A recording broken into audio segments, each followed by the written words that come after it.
senin aranda kocaman bir fark var. Kötüyle benim aramda irice bir fark var. İyi ile kötü arasında duran. Maymunlar cehennemindeyim, hiç kimse duymamış. Sordum, hiç kimse görmemiş ve hiç kimse konuşmamış. Korkular dolup taşınca komşular da kanlamış. Yalancı şahitler çoğalmış, ordular da saf almış. Sanki herkes en altında, pozisyon sert penaltı. Yer altından çıktım ben çoktan, fareydim çok yol aldım. Korktum bazen ben de, herkes gibi umudum kalmadı. Fakat sabrımsa aramızdaki en büyük farktır. Gönlüm kavga etmek istemez, bıktım da zaten. Şerimsizlerle uğraşıp şaşırmış laf anlatmak. Beyinsizlerle sohbetler, gereksizlere öğütler. Bakışlardan bellidir kim ne ister, niyetse nedir. Orada kimse yok mu, hadi biraz ses ver.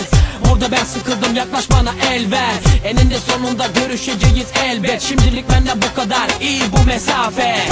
Seninle iyi arasında büyük bir fark var. Benimle senin aranda kocaman bir fark var. Kötüyle benim aramda irice bir fark var. İyi ile kötü arasında duran fark var. Seninle iyi arasında büyük bir fark var. Benimle senin aranda kocaman bir fark var. Kötüyle benim aramda irice bir fark var. İyi ile kötü arasında duran fark var.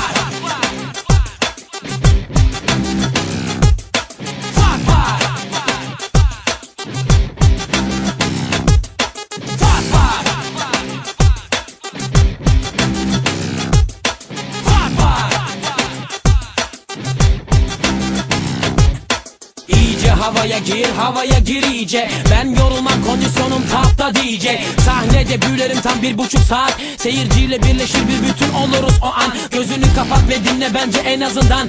%100 gerçek ve canlı, çok da rahatız burada. Gönlünü sen hoş tut, olacaksın hoşnut. Boşlukta dolar yavrum, biz boşuna mı koştuk? Ayrılmış birbirinden millet, hep uzak blok. Sallandıkça kendinden geçmiş sınıflar hep tok. Yeni moda blok, bizde ise barış tok. Yanlış söyler horoskop ve vakitsiz ötmüş horoz.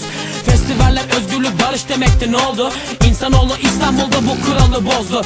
Neyse bizim işimiz çok dinlemek ve eğlenmek. Dinletmek ve eylemek gerek, beklerler çünkü bizde seninle iyi arasında büyük bir fark var. Benimle senin aranda kocaman bir fark var. Kötüyle benim aramda irice bir fark var. İyi ile kötü arasında duran fark var. Seninle iyi arasında büyük bir fark var. Benimle senin aranda kocaman bir fark var. Kötüyle benim aramda irice bir fark var. İyi ile kötü arasında duran. Uzaklaştıkça uzaklaşır, insanlar yabancılaştı. Ortamlar yabanileşti, kelamlar acayipleşti. Saygıysa çölde bir yerde, her dilde bir aşk şarkısı. Kör düğümle düğümlenen yollarda arkadaşlıklar.